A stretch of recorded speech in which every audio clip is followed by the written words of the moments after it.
2023 में 17 नवंबर से लेकर 20 नवंबर तक छठ पूजा का त्योहार धूमधाम के साथ मनाया जाएगा। छठ पूजा हिंदुओं का पवित्र त्योहार है। इस दिन सभी महिलाएं निर्जला व्रत का पालन करती हैं और गंगा घाट जाकर छठ मैया और भगवान सूर्य की पूजा विधि विधान से करती हैं। कहा जाता है कि छठ की पूजा करने से पुत्र की लंबी उम्र होती है, इसलिए महिलाएं पूजा को काफी श्रद्धा और सच्चे मन से पूरा करती हैं। पहला पड़ाव होता है नहाए खाए का। पहला दिन छठ पूजा नहाए खाए के रूप में मनाया जाता है। इस दिन छठ पूजा करने वाली महिलाएं स्नान करने के बाद घर में शुद्ध शाकाहारी भोजन बनाती हैं। भोजन में कद्दू भात और दाल प्रमुख तौर पर बनाए जाते हैं। उसके बाद व्रत करने रखने वाली महिला सबसे पहले खाना खाती है, बाद में घर के दूसरे लोग खाते हैं। इसके बाद प्रसाद का वितरण भी सभी लोगों के बीच किया जाता है। दूसरा पड़ाव होता है खरना। दूसरे दिन उपवास रखने के बाद शाम को भोजन करते हैं, इसे खरना कहा जाता है। इस दिन प्रसाद के रूप में चावल की खीर और रोटी बनाई जाती है। उसके बाद माता छठ मैया को अर्पित किया जाता है और फिर छठ पूजा करने वाली महिला खाती है। इसके बाद प्रसाद का वितरण होता है और लोगों को घर पर आमंत्रित कर प्रसाद दिया जाता है। इस दिन चीनी और नमक दोनों का इस्तेमाल नहीं होता और खीर बनाने के लिए मीठे का प्रयोग होता है और पूरे घर की स्वच्छता का विशेष ध्यान रखा जाता है।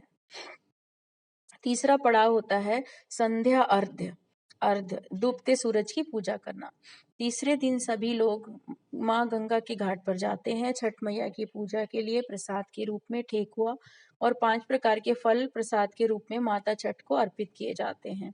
इसके बाद बांस की टोकरी में सभी प्रसाद को सूप पर सजाया जाता है और व्रत रखने के साथ साथ परिवार के सभी आसपास के लोग भी पैदल चलते हैं और फिर गंगा घाट जाकर सभी लोग एक जगह इकट्ठा होते हैं। इसके बाद व्रत रखने वाली महिला गंगा में प्रवेश करती है। सूर्य को जल और दूध का अर्घ्य देकर छठी मैया की प्रसाद भरे सूप से पूजा करती है।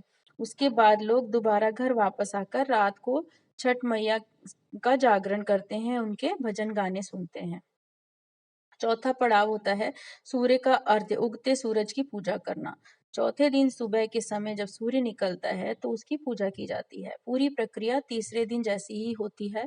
अंतिम में व्रत रखने वाली महिला अपने व्रत को तोड़ती है और कच्चे दूध का शरबत पीकर तथा थोड़ा प्रसाद खाकर व्रत पूरा करती है।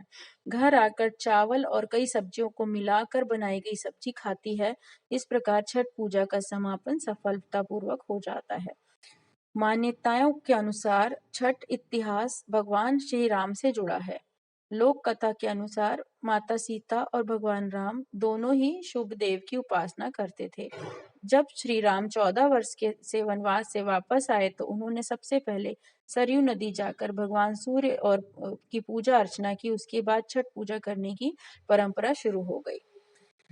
दूसरा, जब भगवान श्री राम 14 वर्ष के बाद वापस आए तो माता सीता के साथ सरयू नदी पर जाकर सूर्य देव को जल अर्पित किया, उनकी पूजा अर्चना की।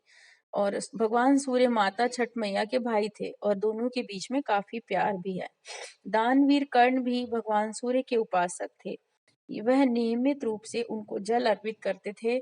उसकी वजह से भी छठ मनाई जाती है, क्योंकि छठ में भगवान सूर्य की पूजा भी सूर्य की ही पूजा की जाती है। छठ पूजा के संबंध में एक और कहानी प्रचलित है।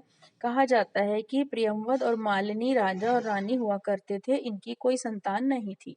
कड़ी तपस्या के बाद एक संतान की प्राप्ति हुई, लेकिन जब संतान का जन्म हुआ तो तत्काल उसकी मृत्यु हो गई। इसके बाद राजा वियोग में अपने प्राण त्यागने के लिए शमशान घाट चले गए। तभी भगवान की मानस पुत्री देवसेना प्रकट हुई। उन्होंने भगवान राजा से कहा कि वह मेरी पूजा विधि विधान के साथ करे। अगर वह ऐसा करते हैं तो उनकी संतान जीवित हो जाएगी। इसके बाद राजा ने काफी हर्षोल्लास धूमधाम से देवी की पूजा की और जिसके फलस्वरूप उन्हें पुत्र प्राप्त हुआ और तब से ही छठ मनाने की परंपरा शुरू हो गई। ऐसा कहा जाता है कि छठ पूजा करने पर पुत्र की लंबी उम्र होती है। छठ माता की कहानी के बारे में एक और कहानी है। कहा जाता है कि जब पांडव अपना राजपाट जुए में हार गए, तब उनकी पत्नी द्रौपदी ने छठ माँ की पूजा करने का प्रण लिया।